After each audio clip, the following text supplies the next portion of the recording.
tentang perbedaan antara yang mana kelajuan dan juga kecepatan.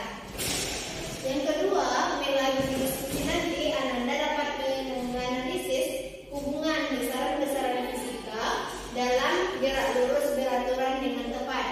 Dan tujuan yang ketiga, nanti melalui diskusi kelompok Ananda dapat menerapkan konsep gerak lurus dengan kecepatan konstan dalam menyelesaikan kasus gerak lurus dalam kehidupan sehari-hari. Oke lah, di sini ada sebuah video, silakan diperhatikan videonya dan catat informasi apa saja yang Anda dapat dari video itu.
Tadi kan udah ada video kereta api yang berhubungan dengan materi gerak lurus.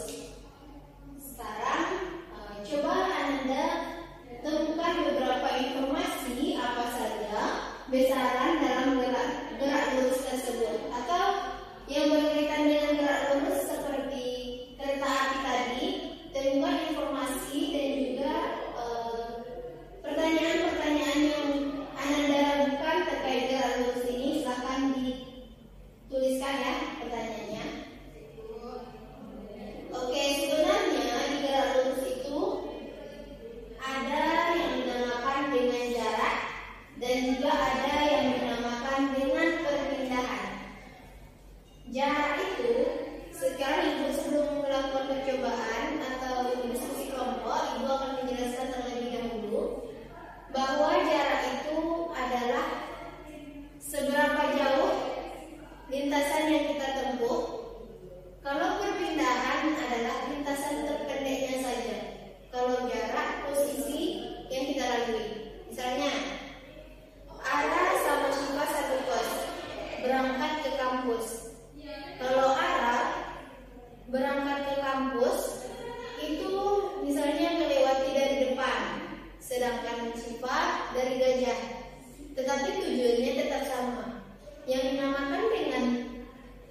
Kami lagi cek video.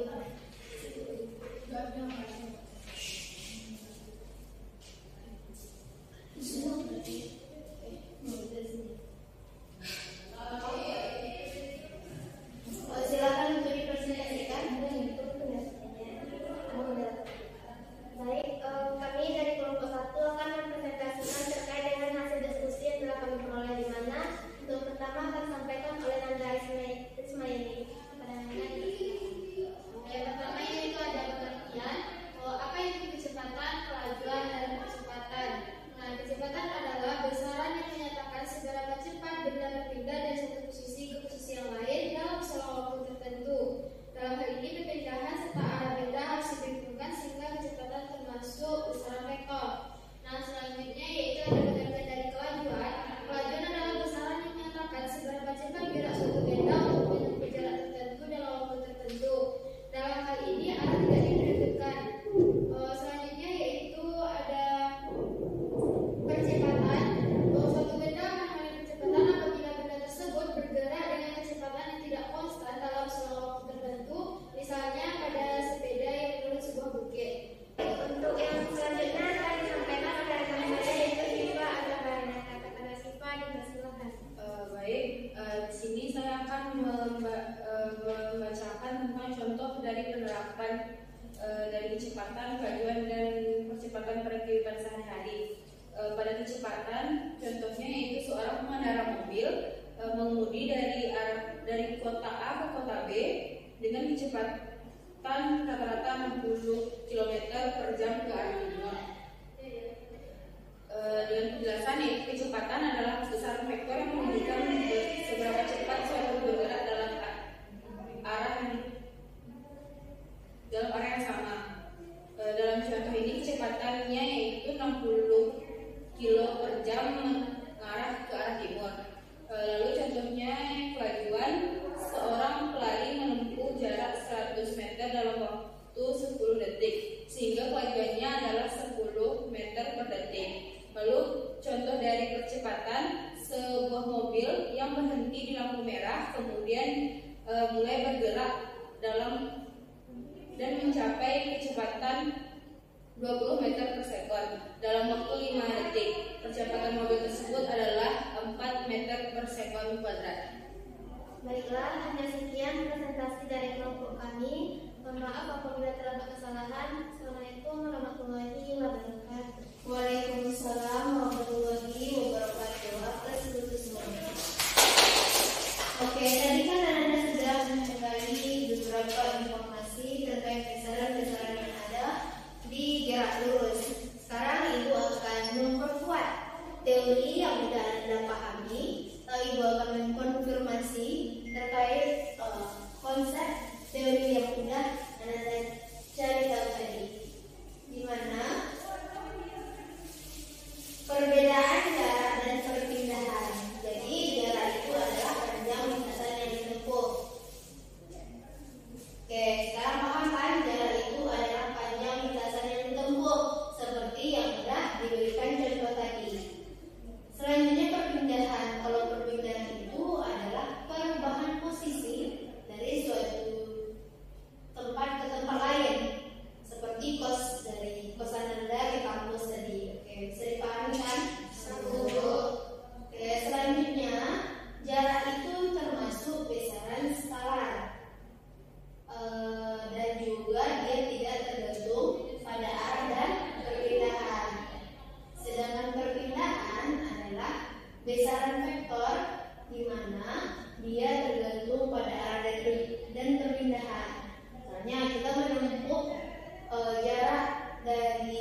gerak suatu benda yang lintasannya berupa garis lurus. Tadi kan ada kereta yang di awal tadi. Nah, ada kereta api kan yang melaju lurus. Dia memiliki lintasan. Nah, jenis gerak inilah yang disebut sebagai translasi yang beraturan. Yaitu misalnya dari titik A ke titik B di titik tanpa ada perubahan sepanjang jalan itu. Sepanjang lintasan dia tidak ada perubahan. Oke, sampai sini paham? Paham, Bu. Nah, di dalam gerak lurus nanti kita akan mempelajari dua jenis yang terjadi di gerak lurus itu. Yang pertama, gerak lurus beraturan. Yang kedua, gerak lurus beraturan. Nah, kapan kira-kira gerak lurus beraturan itu terjadi? Yaitu ketika tadi misalnya kereta api sudah melaju di lintasannya. Kapan dia dikatakan berubah beraturan? Misalnya dia mau berhenti, kereta apinya mau berhenti, pasti tiba-tiba kayak dadakan dia kan. Nah, disitulah terjadi perubahan waktu dan juga perubahan perpindahan yang dialami oleh kereta api. Oke, next. Jadi gerak lurus beraturan itu adalah gerak lurus suatu benda dengan kecepatan yang tetap. Berarti kalau dia kecepatannya tetap, jarak yang ditempuhnya berbanding dengan waktu yang digunakan. Jadi persamaan untuk kecepatan ini ialah V sama dengan S per T. Perbandingan antara jarak yang dia tempuh dengan waktu yang dia gunakan untuk menempuh jalan tersebut. Itu yang dinamakan dengan kecepatan. Oke, sampai sini paham? Paham, Bu. Nah, untuk mencek apakah Ananda benar-benar paham terkait dengan konsep yang sudah Ibu jelaskan dan juga melalui diskusi kelompok yang sudah Ananda lakukan tadi, menggali informasi terkait dengan gerak lurus dan lain sebagainya, Ibu akan memberikan sebuah soal. Silakan Ananda kerjakan soalnya sekarang. Tulis apa yang diketahui, ditanya, dan apa option jawaban dari ABC tersebut. Oke? Bu beri waktu 2 menit ya. Baik, Bu.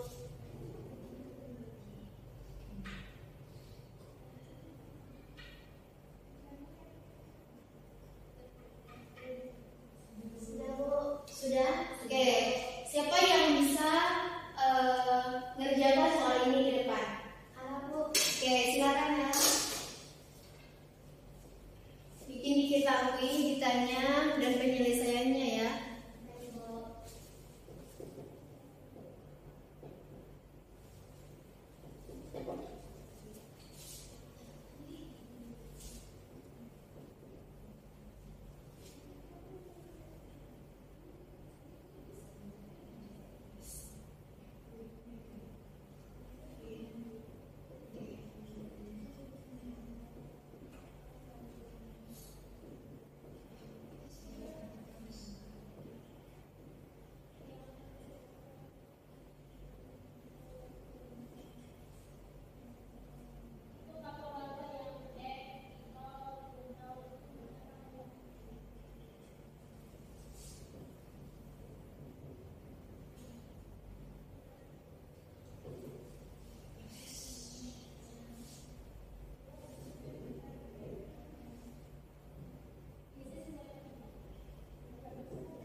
kemajuan meski berlari itu 2 meter per sekon.